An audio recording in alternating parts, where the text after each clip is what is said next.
the introduction. The only thing I want to note back, as you've done by me, is that I've been working with Zoe's now for 49 years in June. So I'm going to have a really big party next year. And my friend within Copark and I, within still one of our vice presidents and like that, we actually pioneered the orange scene many, many years ago. The title of this talk is The Health of Our Litters, but perhaps it should have been called The Health of the Burmese Gene Pool. Okay. Now I stress here the health of the Burmese gene pool, not the actual size. That is something a little bit different. This was how the litter data scheme came to being, which I will explain just a bit later. I would like to thank all of you who have already sent in forms with details of your litters, and reassure those of you who are unsure of doing likewise that your details are held by me in the strictest of confidence. There is no need to fuss over these forms.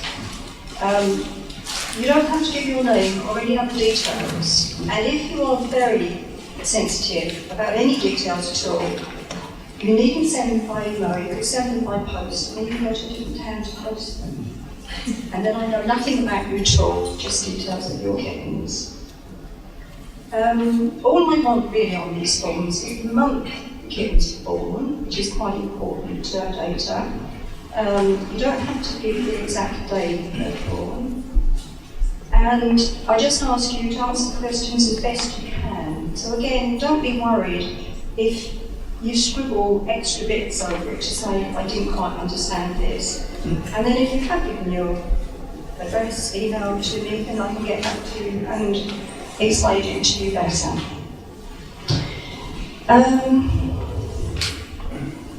So, you answer the questions as best you can, and these regard the size of the litter, the sex of the kittens, and any problems or abnormalities.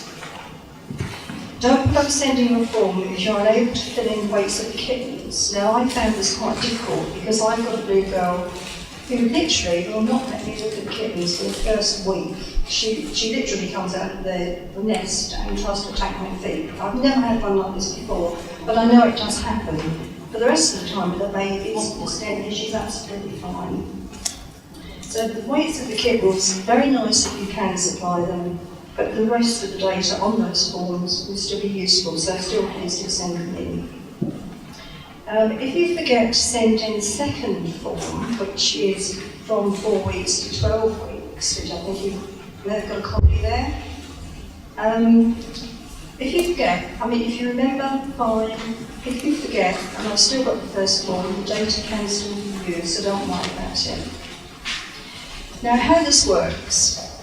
As soon as I receive the first form, I give each litter received an identifying number, and the information given on the forms is also shown only as a number.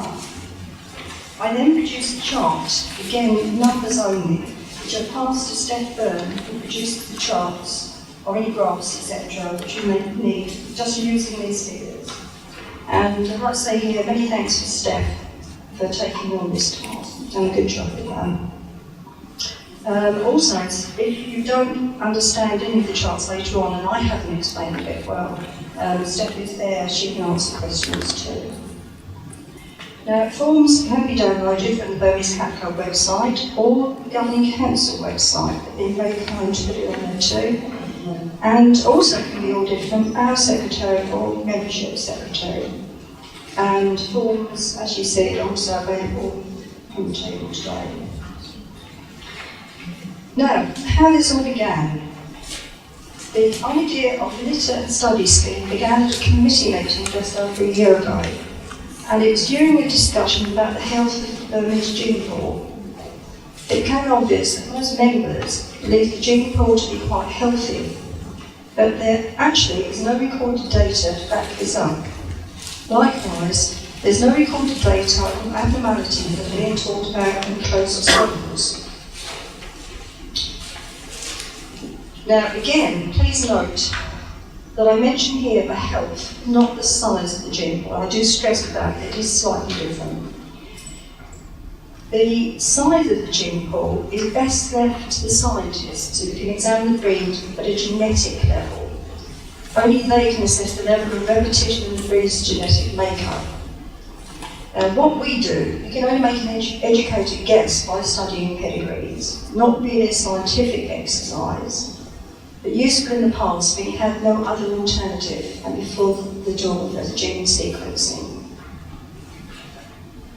To try to address this lack of information, it was decided by the committee to set up a scheme to collect as much information on litters as possible. And that was in order to assess the health of the gene pool as it is at present. But this study, hopefully, will continue into the future, and especially now that the import restriction has been lifted, and some breeders are already imported from abroad, it will be more important. And then, of course, you've got something else which I know is very close to people's hearts, is that they would also like to bring in fresh blood from other breeds. This is an ongoing thing which is being discussed, so I'm not going to go into that today in detail. With these forms, anything which crops up too often or in too great a number might need further investigation, and the problem can then be referred to a relevant expert for their advice. Normally what happens with this, I mean, we would obviously go to our president, Professor Tim Griffiths-Jones, who's done so much work on this before. I'd like to touch on the subject here. Somebody said to me a couple of weeks ago that they hadn't been sending in their forms and they would never do it because they were worried that if anything cropped up in these forms, which is of a worrying nature, there'd be a witch hunt. Now, I can't quite understand this. I don't know the people who are involved in saying this, and I would like to have a word with them nicely. The only person who has knowledge of the contents of the forms is me. If any scientists became involved, they would not have access to your private information. But, as happened with the hyperkalemia 20 years ago, we would ask breeders, or rather the scientist who took it on, would ask breeders, probably in an open letter, to contact them. All those years ago, just to explain it further, Tim Griffiths-Jones, who took on the problem, he asked me to collect as many pedigrees as possible to help verify the mode of transmission of the problem, and that was all. I was never asked to identify the cats involved and reveal them, and in fact I never did reveal them.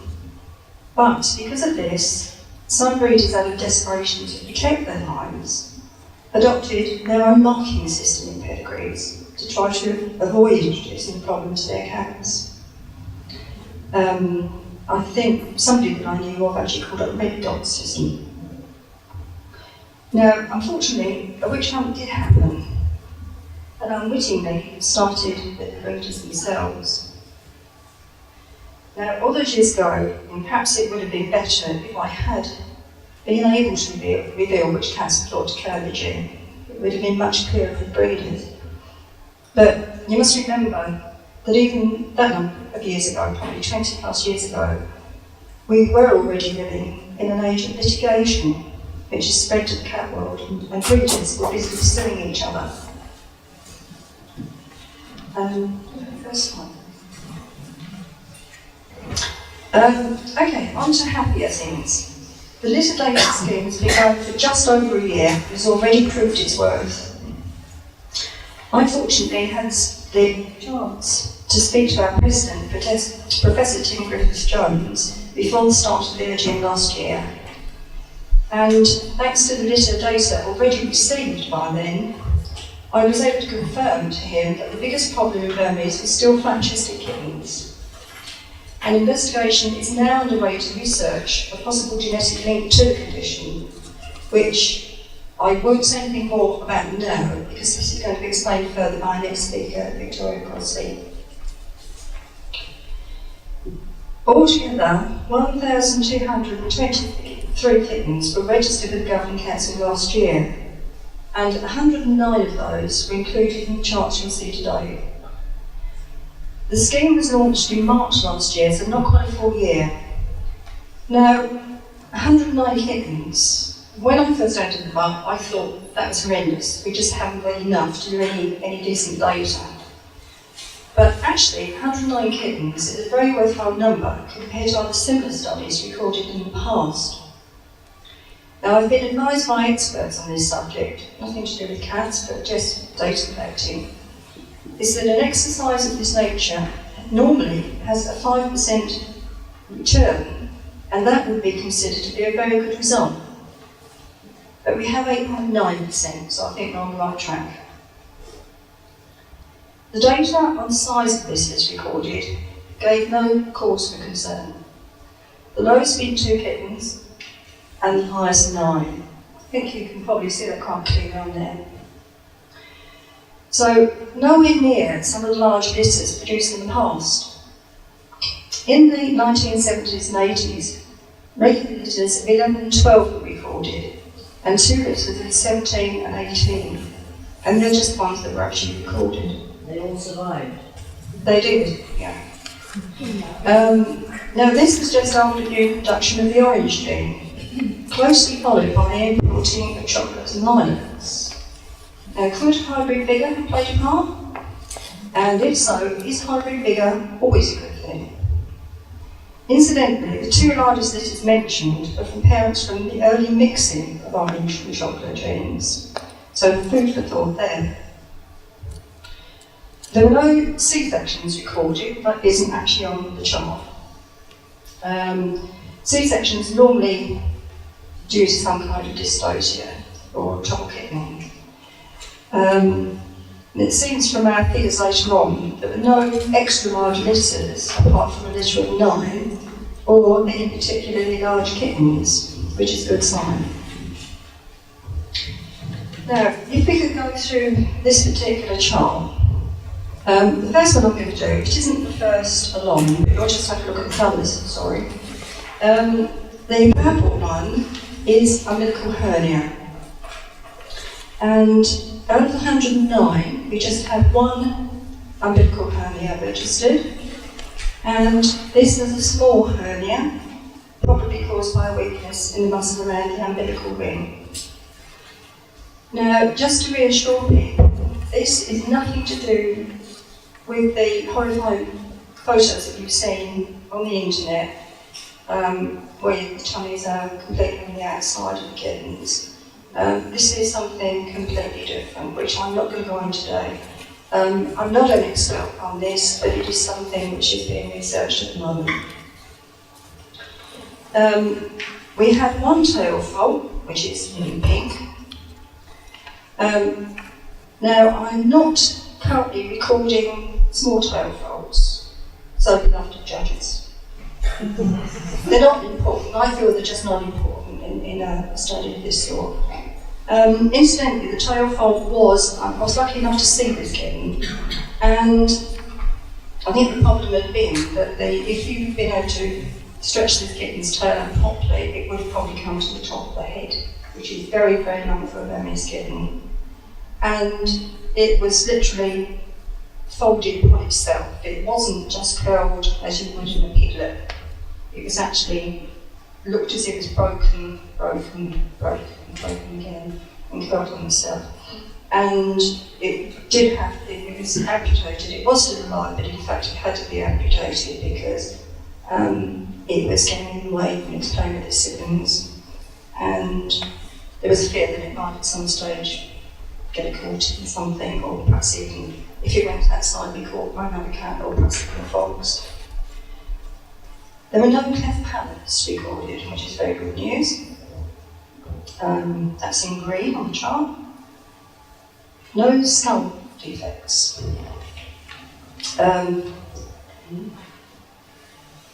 Now, skull defects, I must admit, I have heard of in the past in Burmese. But it's reassuring to know that none have been registered as yet.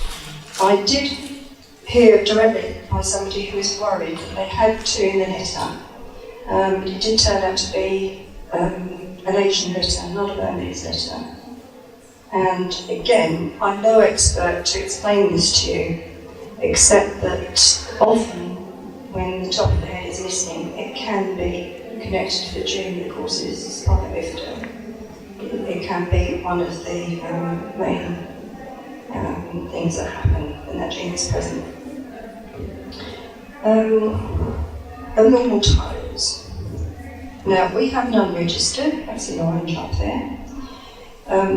Had quite a few cases over the past few years reported to me. They're usually fused toes and webbing between the toes. Now, the webbing is present when the embryo is first formed, but should disappear before it becomes fetus.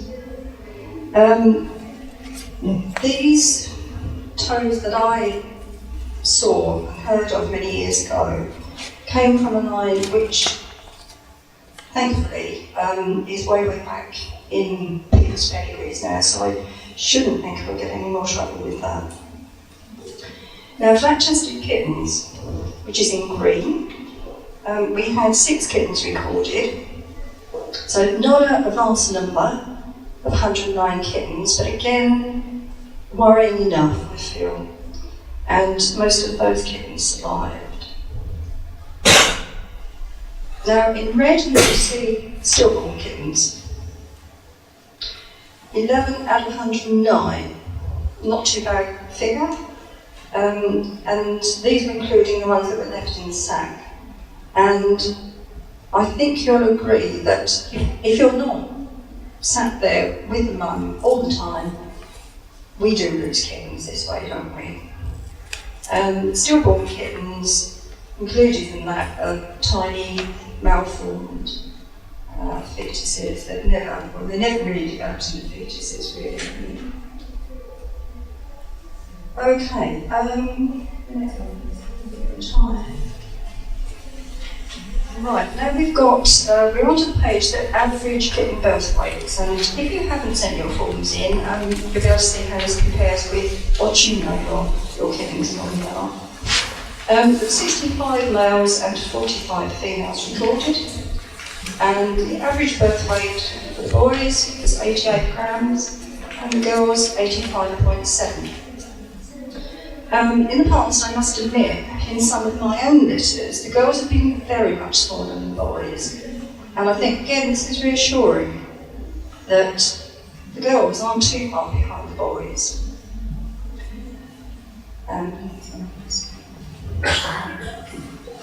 Right, now this is the average number of live kittens per litter by month. And as you can see, June is stops with 8.5 kittens. October and January close behind. The lowest September and November with an average of just 3 kittens. There are no kittens in July, August and December. I wonder why. Holidays. I think we all tend to work our litters around the holidays, don't we, which is a very sensible thing to do. So really, nothing to start with those figures, unless later on somebody has got figures which they'd like to test out. But these figures could be useful in the future. With the introduction of the imports, will hybrid vigour manifest itself again? Could we have larger litters, higher birth weights? Only time will tell. If any problems show up in the future and need investigation, we must bear in mind that scientists need proof in terms of figures, not just anecdotal evidence. And this is where a documented study could well be of use. Just one further comment, and perhaps food for thought. In a small gene pool, a single undesirable mutation can have a greater impact on the breed. If, as we've been recently advised, the gene pool in the UK is small, then we must listen and plan accordingly, even if the breed seems healthy enough at present. Now, in the meantime, please keep sending in your litter details.